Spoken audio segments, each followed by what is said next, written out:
Do you ever feel like parts of your audience are still sort of in a relationship with a version of you that doesn't exist?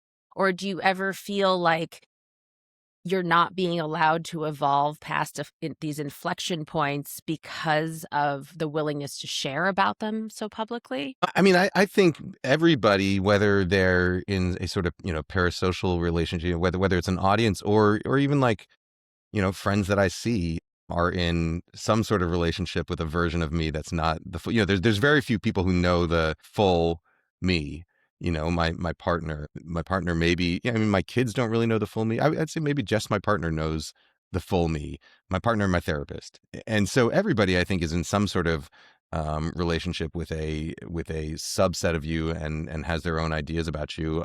So yeah, I do, yeah, I often do find that um, people online will, yeah, ascribe certain virtues to me or certain what's the opposite of a virtue? Faults, or certain personality traits that I don't think really reflect me, but there must be something that they're seeing, whether it's a current version of me or a past version of me. And also, like, that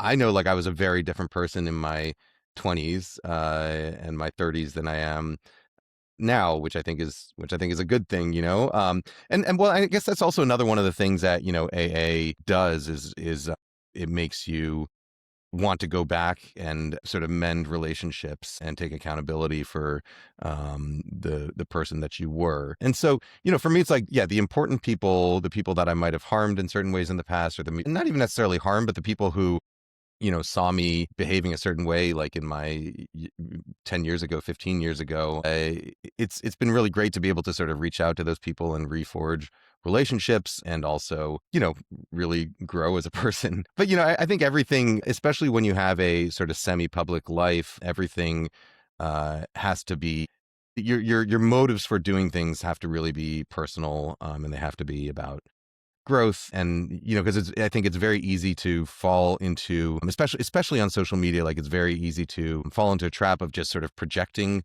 a personality that you want people to believe you are. And that's a thing that happened to me, like, like, on Twitter. Like, one of the reasons I quit Twitter is because it just sucks you into doing that. It's like you don't really have, there's not much room for nuance, and so it really sort of causes you to take, like, what you want people to see and put it in as few words as possible and get it out there, when in reality, like, people are way more complex, and people can change. Like, people aren't like the 140 characters that they wrote Yeah. 15 years Yeah. ago, but those things stick with you. And so it takes a lot of doing to convince people that you're not that person anymore. And then also just a lot of, like, what, it doesn't really matter what people think of me. Like, I know who I am. I know, and I can prove that to myself and to the people who matter by acting that way every day, and continuing to try and grow.